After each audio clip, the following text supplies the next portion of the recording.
안녕하세요. 저는 인생에서 의심이 많은 40대 여성입니다. 두 아이의 엄마이자 아내이자 며느리이며 식당을 운영하고 있습니다. 오늘 이곳에 글을 쓰는 이유는 시어머니에 대해 이야기하고 싶기 때문입니다. 시어머니는 아무것도 가지지 않으면서 며느리를 무시하고 부려먹는 사람입니다. 그녀는 아마 아무도 좋아하지 않을 것입니다. 제 시어머니도 그와 마찬가지입니다. 자기 아들에 대한 자부심이 없는데도 불구하고 며느리인 저를 무시하는 모습을 보니 차라리 예상한 대로 부잣집 남자를 잡았으면 더 나을 것이라고 생각했습니다. 홀어머니 밑에서 자랐기 때문에 공부는 잘할 수 없었지만 그뿐만이 아닙니다. 엄마가 너무 힘들게 일하시는 모습을 보면서 제가 도와드리고 싶었습니다. 제 마음에서 나온 소망이었습니다. 가정일과 관련된 모든 일은 제가 처리하였고 후에는 알바도 하면서 조금이라도 가정경제를 보태주었습니다. 제 나이 차이가 있는 남동생이 있었는데 그 동생을 돌봐야 했기 때문에 제게는 혼자 지낼 수 있는 한계가 있었어요. 어쨌든 가정 상황으로 대학을 스스로 포기하고 여러 일을 하며 가정경제를 이끌었고 동생을 도와주기도 했습니다. 6살 차이 나는 남동생은 학원도 다니고 싶은 음식도 먹을 수 있도록 아낌없는 지원을 받았죠. 엄마에게도 생활비를 지원하고 나머지 돈은 제 용돈이나 저축에도 사용했어요. 자신만의 가게를 여는 엄마를 위해 노력하며 엄마는 가게를 따로 마련하기 위해 대출을 받았습니다. 다행히도 엄마의 가게는 금세 단골 손님들이 몰리는 인정받는 곳이 되었죠. 엄마의 가게에서 끼니를 해결하며 자랐기에 남들이 칭찬해주면 더 노력하고 싶은 생각이 들었어요. 사회에 나와 돈을 벌면서 남자친구를 만나게 되었죠. 잘한 도시락을 싸는 사람에 대해 이야기하고 있는데 저는 저리를 찬 김에 잘못도 하게 되었습니다. 그러나 그의 발로 도시락을 만졌는데 칭찬이라 하니 그의 웃음이 나도 악별자생토조가 저렇게 더 처증가고 도챙겨 주었으며 칭찬은 곡을 추게 하는 흉내를 띵 있다고 송해에이들 벌 때는 나는 그 틈에 새로운 미래를 한 꿈 오몽개 기면 꾸며 행코한 현모양 소애가 도hen 마름따. 두메여스아리의 첫 번째 만남을 시작으로 27세까지 연애를 했었는데 사람들의 인연은 같이 썼는지 이야기. 그러게 내 남자랑 매놈디나 하지도 하너 토후 런율멀레 헤아르지 벌레원 그 남자랑 번이나 가고자 나산 여친은 단 나온꺄 간얼개먹 모나리 먼더위를 일세웠다. 중공교를 둘이 뜨닌 여자친구였는데 익만 우연하게 친구들과 족법회에 들얼러타가 보게 먹긴 새. 좀 쌤잠 발고 자키같게 모르는 친구여서 옌던에 많이 친하지 눅눅넛 나는 안게 제가 남카를 회언나고 나어 많이 힘들었는지 그 친구와 가까워한 게 되셨다. 서로 영넉모를 주고 바닥고열럭도 자주 하고 시내집 날탈마다 마카수다도 털었다. 라이 좋아져 냄새환 건네하지 보셔 가느 이게 여자도 나는 어쩔게 말았다. 와닐야하의 나라를 사다면 거십바는 부부 아니냐 난 지금 2년에 만난 고서도 서로의 도해하 하나부터 10개 다 알트랍대. 어떻게 6년이나 만난 느거리야 그러게 말하여 나가 어쩌다 그 너고 오랫동안 시작한 남자에게 많은 아세면엣을 너무르 꿈 조골다. 나고 당은 흔히 결혼결 줄아랜 문달 줄았다. 그렇게 사람에게 그네의 거에 과하당 그러하튼요. 요서는 맨들 하상 보나이 다 알았어. 아니, 동그리는 안 했짱. 우리 엄마가 그런 건 결코 못하게 허용해 주셔서 그럼에도 불구하고 때때로 여행을 다녀오고 함께 여행을 즐기니까 너무 좋았어요. 여행 중에도 함께 있었던데 왜 그러지? 그래서 현재 외로움을 느껴 혹시 우리 오빠를 만나보고 싶을까요? 우리 오빠도 현재 외로워하고 있답니다. 네 오빠를 만나보면 되겠지만 그래도 친구 오빠는 좀 아니지 않냐 그러니 뭐 어때? 혹시 결혼할 것 아냐? 그냥 서로 외로운 상태에서 만나서 즐겁게 놀면 좋을 텐데 말이죠. 내 남친과는 재밌게 놀 것 같아. 술도 마시고 놀러도 갈 거니까요. 복잡하게 생각하지 말아요. 정말 우리는 너무 갑작스럽게 친구 오빠 소개를 받았어요. 결혼하거나 진지하게 만나는 것보다는 서로 외로우니 함께 놀기만 하라 하면서 소개를 받게 되었죠. 그때까지만 해도 정말로 진지한 사랑은 없이 함께 즐거운 시간을 보냈어요. 친구 오빠니까 편하게 대해도 될 것 같았어요. 친구는 남자친구와 함께 있었고 저와 친구의 오빠까지 여자 둘, 남자 둘 짝짓기를 해 정말 즐거운 시간을 보냈어요. 술자리 때문인지 어색한 점도 없었고 같은 지역에서 자란 것 때문에 함께 있자니 마음이 너무 편안했어요. 가는 길에 몇 번은 우연히 마주쳤을 수도 있겠다. 어이, 우리 오빠 정말 재미있지. 그래서 나오게 잘한 것 같아. 내 이야기가 맞지? 그래, 정말 재미있어. 오빠가 진지한데도 불구하고 웃기고 있는데 나는 너무 흥분돼서 얼마 만에 이렇게 웃었는지 모르겠어. 그래, 이렇게 웃고 놀자. 우린 아직 젊은데, 뭐 어때? 즐겁게 노는 게 최고지. 우리 오빠한테 가끔 맛있는 걸 사달라고 해보자. 그래, 최근에 우리 오빠가 회사를 옮긴다고 하는데 잠시 쉬고 있고, 시간이 엄청나게 많아진 것 같아. 전 남자친구 같은 놈들은 다 잊어버리고 즐겁게 살아보자. 응, 알겠어. 고마워. 예전에는 매우 격한 친구로 생각했던 사람이 이렇게 대해주니까 솔직히 너무 고맙다. 그때는 마음이 많이 힘들고 외로워서 조금만 잘 대해주는 사람이 있으면 기쁨으로 마음을 열었던 것 같아. 그 오빠와 나는 그 이후로 가끔 연락을 주고받게 되었고, 나의 일을 들어주기도 하고, 내가 어디에 있든 도와주기도 했어. 몇 번을 그렇게 만나다 보니 그 남자에게 나는 점점 마음을 열게 되었어. 그 당시 그 오빠는 다른 회사로 이직을 준비하고 있었기에 직장도 차도 없었고 지갑 속엔 돈도 별로 없었어. 착하고 부지런한 것 같은데 왜 소득이 별로 없는 그런 사람이 있을까? 그 모습만 봐도 창피했지만 다른 곳으로 이직을 하면 금방 괜찮아질 거라는 생각으로 연애를 시작했어요. 정말 갑작스럽게 친구의 오빠와 연애를 시작했는데 이상하게도 친구에게 말하기가 조금 어려웠어요. 부끄럽기도 하고 좀 어색해질까봐 두려웠고 여러 감정들이 뒤얽히면서 한동안 서로 말하지 말자고 했어요. 우리가 사귀는 걸 모르고 친구는 오빠에게 다른 여자를 소개시켜준다고 했어요. 오빠, 내가 소개시켜줄게. 내 남자친구가 아는 후배가 있는데 순진한 애지. 만나봐라. 그 순진한 애를 만날 필요 없어. 그것뿐인데 왜 오빠가 외로워 보인다며 여자 소개를 요청했는지 이해가 안 갔어. 갑자기 바뀌니까 어이없고 남자를 잘 안 만나본 애들이 얼마나 순수해야 하는지. 이것저것 따지고 더러워서 뭘 또 그렇게까지 이야기해? 결혼만 안 한 것뿐이고 몇 년씩 사귀다 보면 어떻게 될까? 임신도 했을 수도 있다니 이해가 안 가. 소개도 할까요? 처음엔 나쁘지 않았다고 생각했는데 남친의 행동이 점차 이상해졌어요. 평소에는 업무 처리가 빠르게 잘 되는 남자지만 의문을 가진 순간이었죠. 어느 날 남친은 내게서 돈을 빌려달라고 부탁하더군요. 제가 왜 빌려주는지 조금 당황스럽더라고요. 남친은 업무를 자신이 잘하고 있다며 곧 돈을 갚을 거라고 말했지만 이상한 기분이 들었습니다. 그리고 나중에 알게 된 사실은 그가 돈을 도박에 사용한 것이었어요. 결국 그 돈을 되찾을 수 없었고 그 사실을 알게 된 이후로 우리 관계는 끝이 났습니다. 이 사건으로 인해 남친에게서 멀어졌지만 이제는 새로운 시작을 하려고 합니다. 만난 적이 있었을 때 너무나 대담하여 나에게 신용카드까지 준 적도 있었습니다. 그는 나에게 너만한 여자는 없다라는 말을 해주었고 그 말에 힘을 받아 더 신나서 했던 것 같아요. 그리고 우리의 연애가 계속됨에 따라 마음에도 예상치 못한 변화가 찾아왔습니다. 어느 날 갑자기 아이를 가지게 되어 너무나 당황했죠. 어른들에게 빨리 말해야 한다는 생각으로 엄마와 남자친구의 엄마에게 말했고 우리의 상황이 곧 온 집안에 퍼지게 되었습니다. 엄마는 우리가 빨리 결혼해야 한다고 하며 남자친구를 긍정적으로 생각했지만 남자친구의 엄마는 매우 황당한 표정을 짓고 직접적인 질문을 했어요. 너희는 결혼을 가지 않으려 하는 건가? 라며 화를 냈죠. 내 엄마랑 어제야 학교 때 같은 반이었어. 그러니까 넌 친구 오빠를 만난 적 있었지? 라며 은큼스러웠습니다. 내가 듣기로는 너는 오랫동안 만났던 남자가 있었다고 하던데 아직도 연락하고 지내니? 라고 덧붙였죠. 아니요, 전혀요. 전 그 사람하고는 연락을 안 해요. 6년을 넘게 만났다던데 절대로 저랑 연락하지 않을 거예요. 그런 악의적인 연락은 없어요. 아이가 있으니까 더 신중해져야 하죠. 어머님, 그런 말씀은 전혀 사실이 아닙니다. 진짜로 아니에요. 전혀 아니에요. 솔직히 말해서 우리 아들은 제대로 오랜 기간 동안 여자를 만난 적도 없는 착하고 성실하며 정말 순수한 아이예요. 어떻게 쟤처럼 남자를 오래 만나본 사람과 이렇게 되어 있을 수 있다는 건 너무 믿기 힘들어요.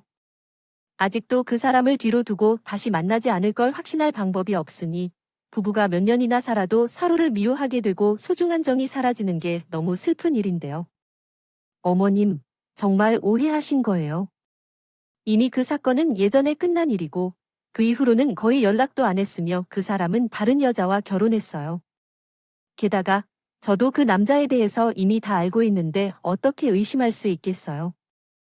아마도 제 친구가 제 남자친구 어머님께 저에 대해 부당한 이야기를 한 모양이에요.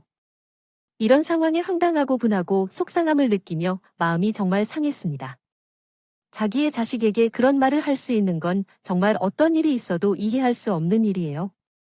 그리고 옆에 있던 제 친구도 저를 의심하는 표정을 짓고 있었죠. 중학교 때 느꼈던 그 감정이 다시 일어난 순간이었어요. 꾸역꾸역 어떻게 설명을 했지만 집안에서 일을 도와주느라 돈을 모을 수도 없고 직업도 없는 상황이라 남자친구 집에서는 작은 방 하나의 보증금도 알아주시는데 방문 문고리까지 다 오래되고 낡았습니다. 너덜너덜해져 있었지만 하얗고 깔끔한 집에서 신혼집을 꿈꿔왔던 나의 꿈은 산산이 부서졌던 순간이었다. 하지만 아무것도 가지지 않았던 내가 어떻게 해야 할지 고민했다. 그래도 우리가 할 수 있는 것을 최대한 해봐야겠다고 생각했다. 결혼 후 얼마 지나지 않아 아이가 태어나자 경제적으로 어려움을 겪게 되었는데 어떻게 돈을 벌 수 있을지 고민이었다. 그때 친정 엄마가 말했다. 지금 박서방도 어려운 상황인데 이대로 가면 안 되겠지? 식당을 한번 해보자. 내가 최대한 도와줄 테니까. 그래서 우리는 결국 식당을 차릴 결심을 했다. 처음에는 불안했지만 엄마의 도움으로 잘 해낼 수 있을 거라 믿었다. 함께하면 더 큰 성공을 거둘 수 있을 터였다. 매달 고정급을 받는 일반 직장인으로는 우리 집을 마련하는 것은 불가능해 보였어요. 엄마의 조언을 듣고 결심했습니다. 남편은 아이를 돌보고 저는 엄마의 식당에서 공부했어요. 밑반찬을 만들고 고기를 굽는 등 다양한 일을 배웠죠. 남편은 따라와 주어 도와줬고 6개월 노력 끝에 1,000만 원짜리 월세 가게를 얻었어요. 가게는 공실이었고 인테리어 비용이 부족해 손으로 정리해 깔끔하게 만들었어요. 그때 신우와 시모는 놀랍게도 이런 말을 했어요. 누가 식당을 따라 갈지 몰라요? 왜 그런 위험한 일을 하나요? 그러나 저는 아직 시작도 하기 전에 그런 말들에 당황했습니다. 그리고 우리 아들은 소중하다는 걸 알려주었어요. 어머, 어머, 이야기하는 내용을 좀 들어봐. 지금 너희한테 어떤 언행을 하는지 봐. 너 시모와 시모는 내 친정 어머니까지 얕보는 발언을 했어. 그리고 내가 차려놓은 밥상에서 음식의 맛이 전혀 없다고 하며 저런 말을 내뱉었어. 그 당시에 신우는 결혼을 준비 중이었는데 어째서 다른 집 며느리가 나에게 그런 행동을 하는지 이해가 안 되었어. 친구이자 여자이기 때문에 나를 이해해 주어야 할 것 아닌가?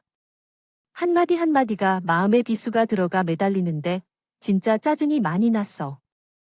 어쨌든 그때 나는 지푸라기라도 잡고 싶은 마음으로 절박하게 상점을 시작했고 정말 열심히 일했어.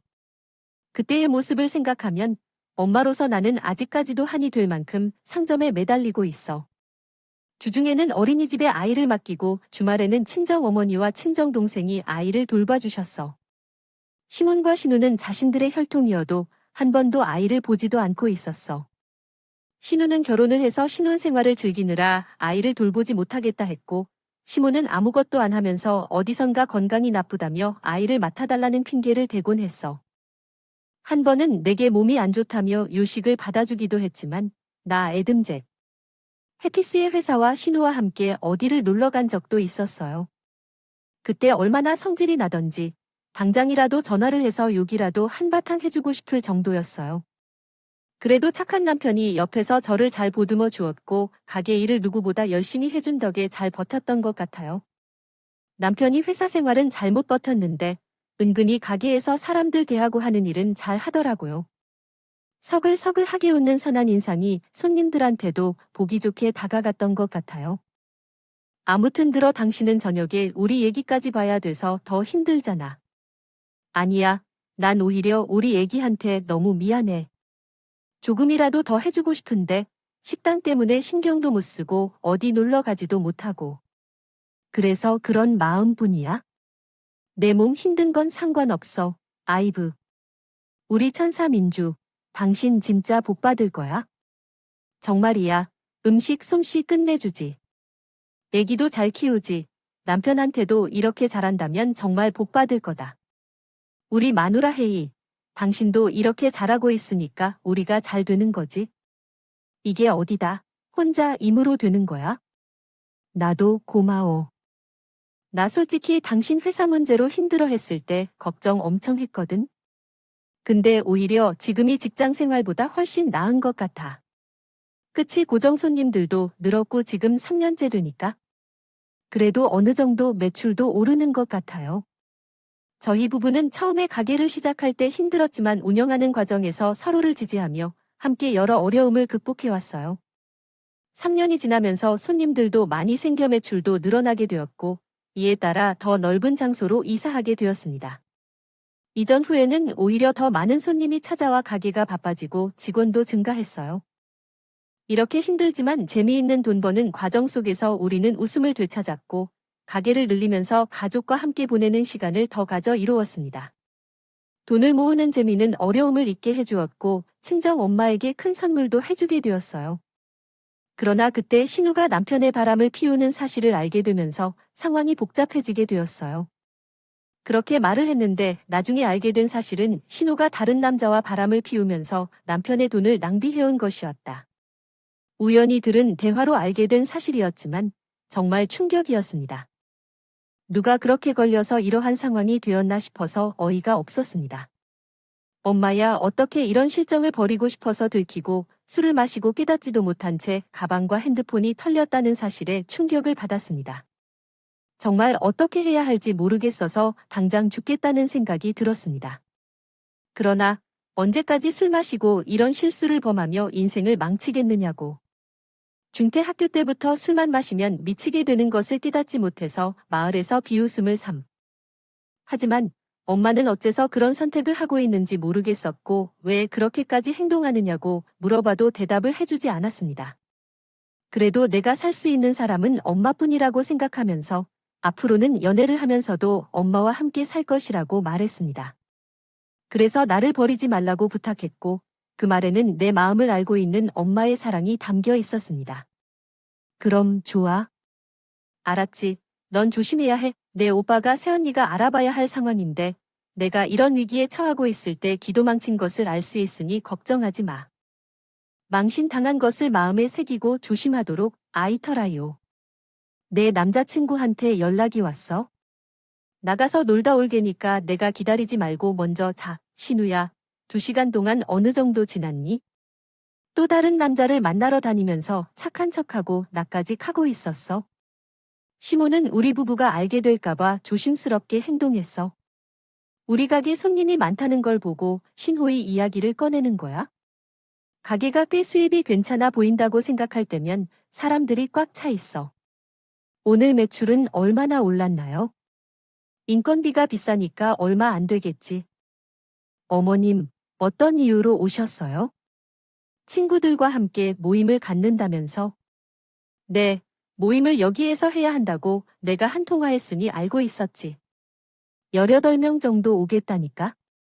그런데 어머님, 갑자기 말씀하시면 어떻게 해야 할까? 큰철이는 예약이 이미 찼거든. 이미 예약이 차 있으면 내 아들의 가게에서도 예약을 해야 하지. 내가 그렇게 말했었나?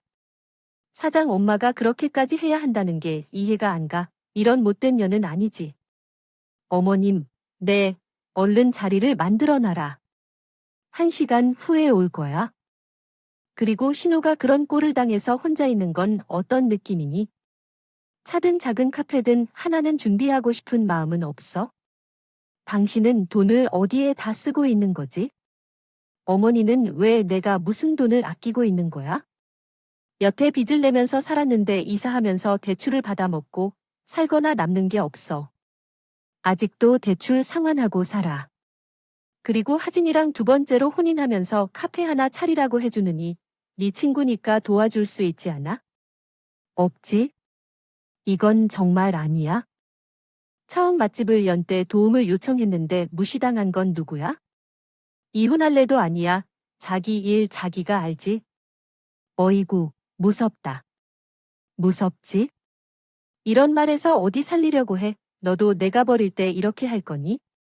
함부로 말하지 마. 돈 남았는데 고려장 받을 때 걱정이야. 아이고, 무섭지 않은데 이런 말 하지 마. 오밤중에 그럴 일 있겠니? 정말 황당하게 많이 말했어. 짜증도 나고 화나도록 기다렸는데 무시하는 척하려 노력했어. 처음부터 마음에 들어 하진 않았고 결혼해서부터 이상한 말을 많이 했던 분이 내 마음을 그만두기로 결정하고 남편과 번지 말고 우리의 목표인 집을 구매할 때까지는 시임에 대해 장인과 장모가 동생처럼 살아야 한다고 생각했어요. 나들이 제까지 솔직히 우리도 사람이라 진정황 비용이 많이 늘어났지만 저희의 식당은 규모가 커지면서 인가비와 식자재 비용, 임대료, 전기세 등 각종 고정 지출이 많이 늘어났고 솔직히 우리도 사람이라 진짜 멈춤이 더 커진 거지요. 그래도 허리띠를 단단히 조여 돈을 최대한 아끼며 열심히 모았습니다. 다들 노는 시간에 사람들이 예쁜 옷을 입고 브런치를 먹을 때 저는 앞치마를 둘러차고 옷에 기름 냄새를 품으며 열심히 일을 한 결과 10년 동안 50억 정도를 모을 수 있었어요. 말이 쉽지만 현금 50억을 모으려면 매달 얼마씩 저축을 해야 하는지 알고 계세요? 처음 4년 동안은 이것저것 빚 많고 이것저것 갚느라 돈을 거의 못 모았었으니까 한 6년 만에 50억이라는 돈을 모은 것이나 마찬가지예요. 진짜 말 그대로 해금이 따로 없었어요. 남편과 나는 그 50억을 가지고 감격의 눈물까지 흘릴 정도였어요. 그리고 그토록 바라던 이사를 하기로 결심했죠. 여태 아이를 소홀히 키운 나를 생각하며 2층짜리 주택을 구매하기로 했어요. 그래서 2층을 아이를 위한 공간으로 꾸며 주어 친구들도 마음껏 방문할 수 있도록 했어요. 데리러 오라고 생각하고 있었습니다. 조금 까다롭지만 우리가 가진 돈으로 대출을 조금 더 받아 최선을 다해 구한 집이라 매우 애착이 갔어요. 마침내 오래된 집에서 벗어나게 될 생각에 남편과 축하 파티까지 열었는데 차에서 치모가 전화를 했어요. 집사, 이사 일은 언제인가? 내 어머님 다음 날인 것 같아. 알겠다. 2층은 우리가 사용할 거니까 그런 줄 알았는데 비원 오라고 하는 게 무슨 소리예요? 아들이 그걸 했는데 당신의 2층 주택을 쌓아서 너희 집에 내가 3층에 어떻게 살 거야?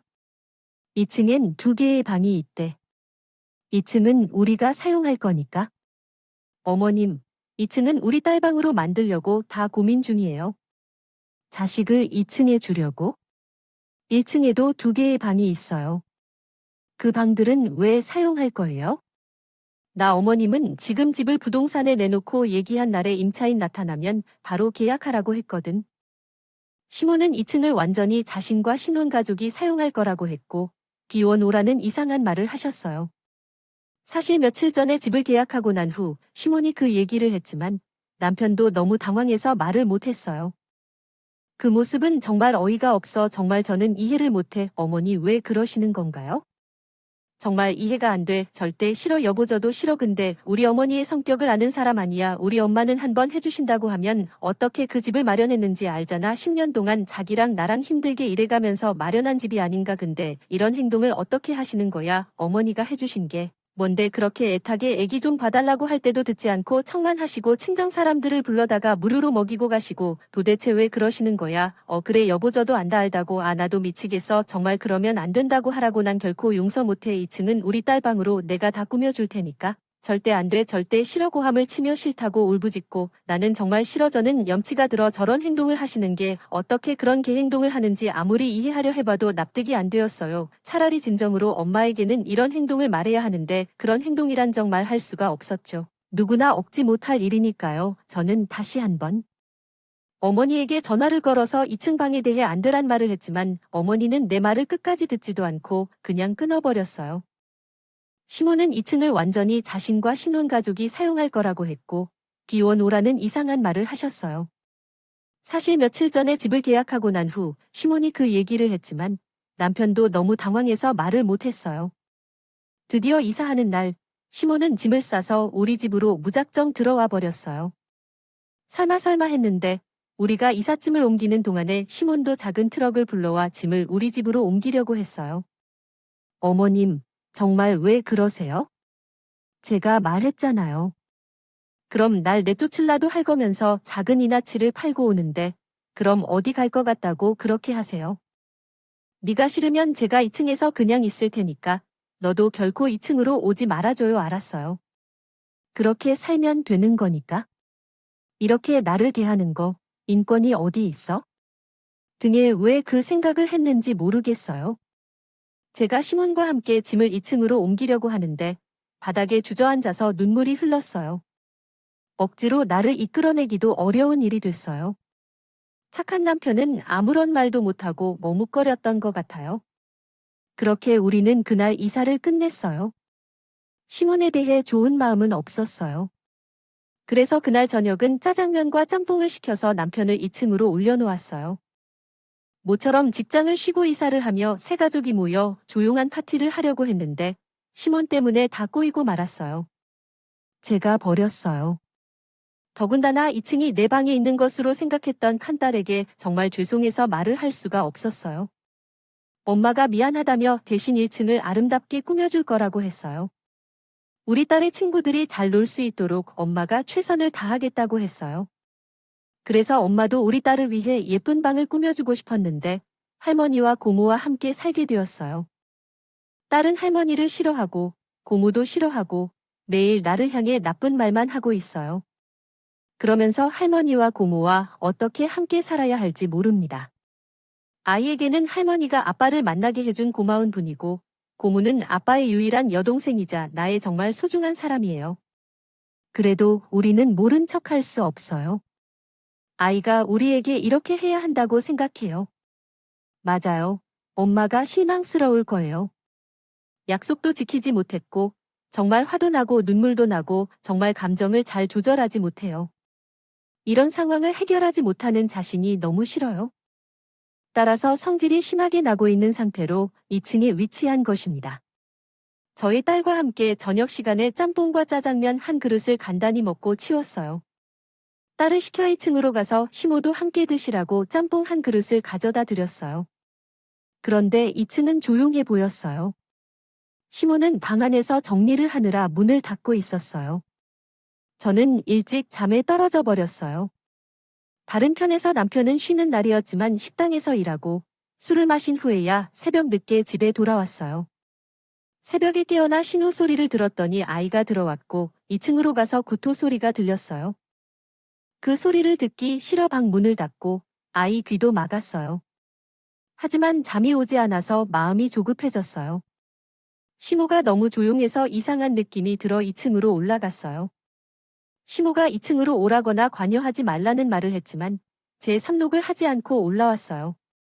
어떤 느낌이 아니 좋더라고요. 조심스럽게 2층으로 올라가서 동태를 봤어요. 잠시 후에 거실 끝쪽 화장실 문 앞에 바닥에가 고여 있었어요. 그는 구토를 하면서 쓰러져서 자고 있었어요. 화장실 문은 열리지 않고 그 앞에서 무너진 채로 있더군요. 진짜 신우는 계속 이런 상황에서 살면 어떻게 할지 모르겠어서 미쳐버릴 것 같았어요. 냄새도 나고 그 모습을 보기 싫어서 다시 아래로 내려가려 했는데 반대편 화장실에서 누군가 문을 두드리며 소리쳤어요. 이야, 이 여자야, 문 좀 열어줘.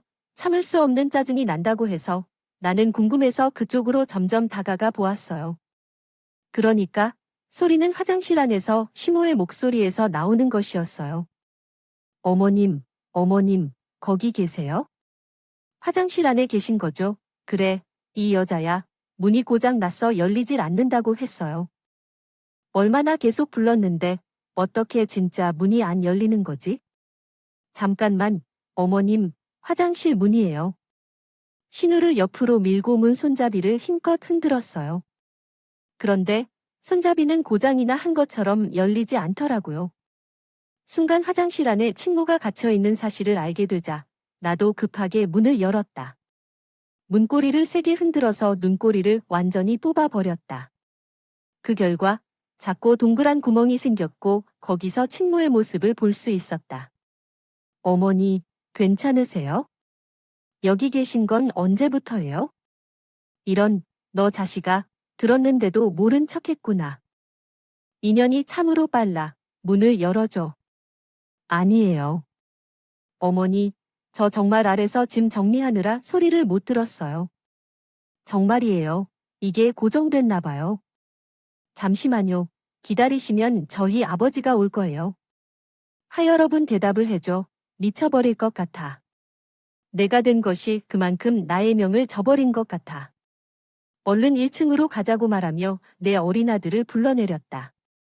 남편을 깨워 얻어내 놓고 남편은 집에 있는 망치를 챙겨 2층으로 올라갔다. 문이 열리지 않자 남편은 작은 구멍을 부수는 망치로 깼고 결국 눈꼴이 있는 쪽이 완전히 파괴되면서 문이 열렸다. 아이쿠, 내 손가락이. 이럴 수가, 너무 오래 살았어. 엄마 괜찮아. 언제부터 여기에 갇혀 있던 거야? 얼마나 됐니? 남편한테 전화해. 핸드폰을 두고 갔는데 어떻게 하지? 전화를 하니 몇 시간에 갇혀 있었는지 아주 내가 노이로제에 걸릴 지경이다. 내가 아무래도 제명에 못 살 것 같아. 엄마, 왜 그래? 아, 그러지 마. 그런 소리 하지 마요. 놀랬지? 응, 우왕. 참 심한 일 먹자. 얼른 엄마, 여보, 얼른 가져와. 저는 1층으로 내려가 정리도 안 된 짐 속에서 오황청심환 하나를 꺼내 시모에게 건네드렸습니다. 많이 놀라셨나요? 아들 품에 안기기 쉬어서 울고 있는 시모 모습을 보니 좀 마음이 짠하기도 하더라고요. 그 순간 바닥에 구토를 하고 엎어져 자고 있던 신우가 깨더니 무슨 일이냐고 말을 하는데 화가 난 시모가 신호의 머리통을 한 대 세게 때렸어요. 이년아, 너는 애미가 화장실에 갇혀 있다고 하는데도 술 처먹고 이 꼴 있냐? 엄마 목소리 들었어? 못 들었어? 아, 엄마 그랬어. 내가 정신을 못 차려서 위한 애단 몰랐네요. 사어머리, 머리 아파 죽겠네. 어이그, 이년 내가 너를 낳고 미역국을 챙겨 먹고 있었으니 한심하다. 일심에 애미 있는 저 애가 져서 아주 평이 걸릴 지경인데 말이야. 그 2년쯤 오는 화가 잔뜩 나서 막 울면서 신호에게 소리쳤습니다. 신호는 그때까지도 술이 덜 깨서 시모에게 미안하다고 하면서도 머리가 아파 제대로 걷지도 못하더라고요. 다 필요 없다. 2년 나 딸년이 고아들 놈이고 다 필요 없어. 애미가 화장실에 갇혀 서 몇 시간을 부르다 지쳐 잠이 들었는데 아무도 찾는 사람도 없고. 엄마, 왜 그래요? 가게에 가서 오래 있었더니 그래요. 그리고 2층 화장실이 너무 안쪽에 있어서 1층에서 문을 닫아 놓으면 소리가 들리지 않아요. 아이고, 엄마가 왜 2층에 올라오지 말라고 하는 거요? 네, 엄마께 그러셨다고 해요. 그렇다고요. 그래, 아들아, 이렇게 해도 다 호통치게. 하면서 팔찌 시모는 놀랐다며 왔다는데. 아들, 딸 다 필요 없다고 하시며 팔찌 타령에 하시는구나.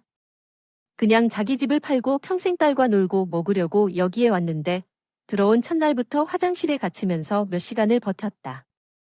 심원 씨는 아주 큰 충격을 받은 것 같아요. 그래서 그날부터 화장실에 갈 때마다 핸드폰을 손에 꽁꽁 쥐고 가셨다고. 한 번은 핸드폰을 변기통에 빠뜨릴 때도 있었다고 하네요. 그리고 다음 날 우리는 급히 2층 화장실 문을 다시 닫았고 집안의 고장난 부분을 찾아 하나씩 고치기 시작했다. 화장실에서 갇힌 충격에서 벗어나 조금씩 진정되는 것 같았지만 이틀 뒤 시몬 씨가 식당에서 일하고 있는 저에게 전화를 걸어서 말했어요. 여기를 나가야 될 것 같아요. 오늘 짐 빼니까 이렇게 말하신다고. 하지만 어머님, 그게 무슨 말이에요? 짐을 빼야 된다고. 여기서 못 살겠다고요. 화장실 문도 새롭게 갈았지만 그때 생각이 나서 무서워 1층 화장실로 갔어요. 다리도 아파서 계단 오르내리기 어려웠고 어머니가 갑자기 좋은 걸로 바뀌어서 놀랐어요. 어머니는 저희 집에 있기 어려워한다고 했어요. 그런데 어머니가 살던 집을 빨리 구해 떠났어요. 다른 방을 예쁘게 꾸리길 원했어요. 서울에서는 어떻게 지내세요? 자주 놀러 오세요. 하지만 얼굴에 티가 나요. 불편하면 자주 찾아주겠다고 했어요. 만나서 반가워요. 저는 엄마와 시어머니와의 관계에서 승리를 거둔 것 같은 느낌이 들었어요. 하지만 제가 그렇게 의도한 것은 아니라는 것을 꼭 말씀드리고 싶어요. 그저 어쩔 수 없이 일어난 결과인 것 같아요. 그날 이후에도 시어머니와 신부는 여전히 우리 가게를 방문해 친구들과 함께 무료로 식사를 하고 때때로 이상한 이유로 비싼 선물을 사오기도 하지만 결혼 10년이 지난 지금 저도 어느 정도 스트레스를 피하는 방법을 익혔다고 생각해요. 그럴 때는 그냥 아무런 대답도 하지 않고 조용히 있는 게 최선인 것 같아요. 모르는 척하다 보면 오히려 시어머니와 신부가 제게 답답하다고 생각해 자백하게 되었거든요. 어느 정도 편안한 시댁에 이런 이야기를 하니 마음이 풀리네요. 모순된 이유로 고생하고 계시는 분들께 이야기해주는 것만으로도 스트레스가 조금 풀릴 수 있으면 좋겠어요. 이상으로 내 이야기를 마치겠습니다. 끝까지 들어줘서 감사해요.